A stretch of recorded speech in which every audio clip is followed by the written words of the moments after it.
Hi, my name is Noel, and I teach meditation as a universal practice. Now, we saw in earlier videos that meditation is about being, not doing.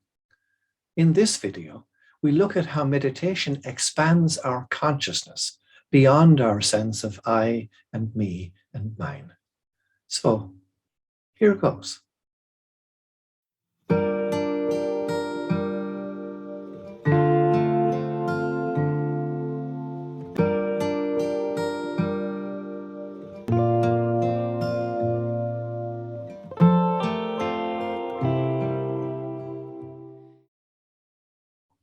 John Kabat-Zinn, who did so much of the initial research on mindfulness meditation, says we all take ourselves too seriously because we believe that there is someone to take seriously, that me.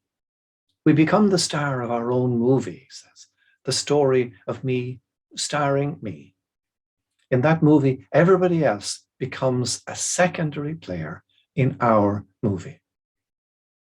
Now, in some ways, it is inevitable that we get this sense of isolation because we do look out at the world through the window of our eyes. And we are on the inside, as it were, and everybody else is on the other side. But meditation makes us keenly aware that there is more to us than this movie. That ultimately, that way of seeing the world is a fabrication, an illusion. It is something we construct. It's not real, and there's no you that you can actually find. Are you your name? Are you your age? Are you your thoughts? Are you your opinions?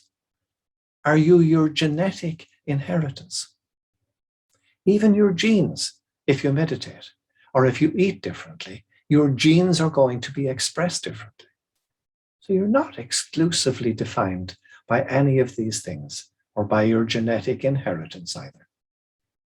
Scientists tell us that over a period of 7 years, every single cell in our body changes. So you are not who you were physically and psychologically 7 years ago either. So who are you? Meditation makes us keenly aware of this movie phenomenon, which might be called selfing, where we constantly engage in this narrative of I and me and mine.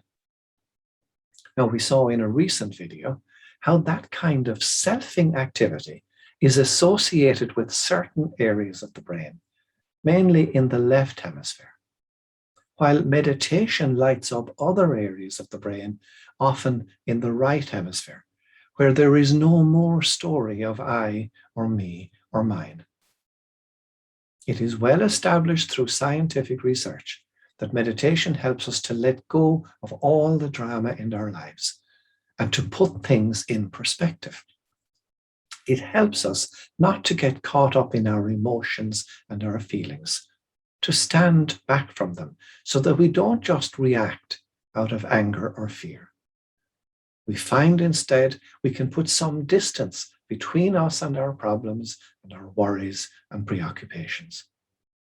And then, when we are calm and more relaxed, we can make better, more clear-sighted decisions. We find we begin to respond to situations as each situation calls for, rather than react out of our emotions and conditioning. But meditation does so much more. It also gives rise to rich inner fruits. We call them fruits because they don't just give us temporary relief from anxiety, worry, and stress, but these fruits impact on our lives very deeply and have the capacity to transfigure how we see the world.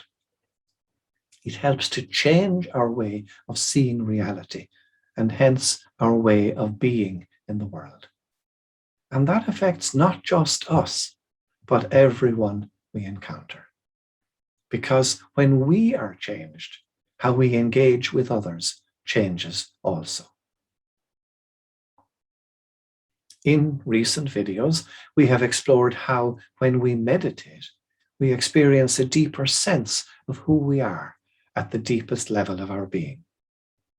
And we've seen too how it is difficult to describe that experience because it is experiential, not intellectual. It is something we can experience without being able to put it into words easily. Some might suggest that if it can't be explained, then it must be irrational. But that's not true. It's not that it's irrational, but trans-rational. It's an experience of the heart rather than the mind. And we need to integrate the heart and the mind. Meditation confirms for us that consciousness transcends the mind.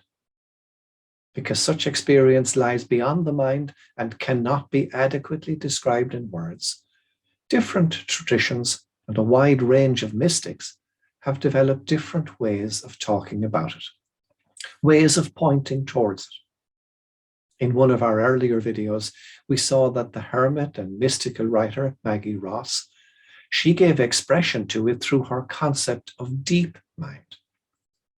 She says that when we're in deep mind, we have moved into a different state of consciousness which lies beyond ordinary self-consciousness.